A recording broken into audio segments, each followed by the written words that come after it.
Well, you know the name, you know the slogan, you know the brand, Intel Inside. Well, now Intel is inside Ohio with a $20 billion investment.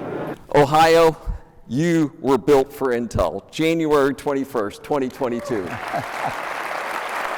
Intel's $20 billion, that's billion, $20 billion investment in the two fabrication facilities will employ 3,000 people directly. They will have an average salary of $135,000 per person. You know, this site is going to be strengthening Ohio's leadership in research and high technology, and we expect that Intel Ohio will become one of, if not the largest semiconductor manufacturing sites in the world. I want to thank Speaker Bob Cupp, Senate President Matt HUFFMAN. Thank you very, very much.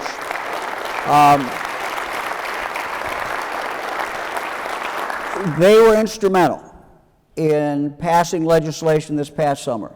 And if that had not passed, we would simply not be here today. The interesting conversations I had with both the governor and lieutenant governors, they said we are in competition with a lot of states, and there's some states that don't have a state income tax.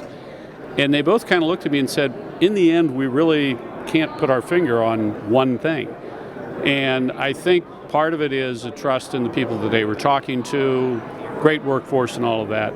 But all of these seemingly small changes, like lowering the personal income tax, like making it the regulatory framework less burdensome on businesses, a whole number of changes that the Republican legislature has made over the past 15 years or so.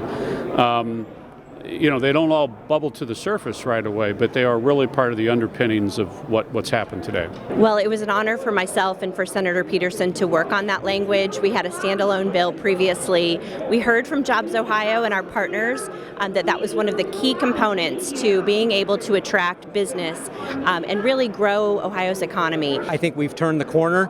Others have said that, you know, Ohio's days of being considered the Rust Belt, I think, have been gone for about 25 years, but certainly that's been put to bed today. On the way to Newark today, you might have noticed the absence of new cars in dealership parking lots, which is, of course, about car makers' inability to get semiconductor chips. Semiconductor manufacturers around the globe simply cannot keep pace with the pandemic-induced demand. As smartphone makers, defense contractors, information and communication technology companies, medical device makers, and appliance manufacturers all vie for chips, there are serious economic and national security risks if we don't boost making chips in the United States. Because this is about national security. It's so vitally important that we make these chips right here in the United States of America.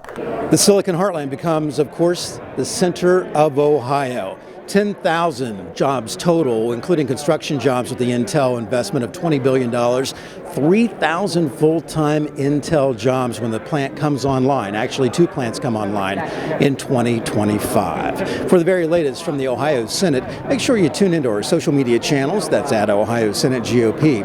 On the web, it's ohiosenate.gov/Republicans.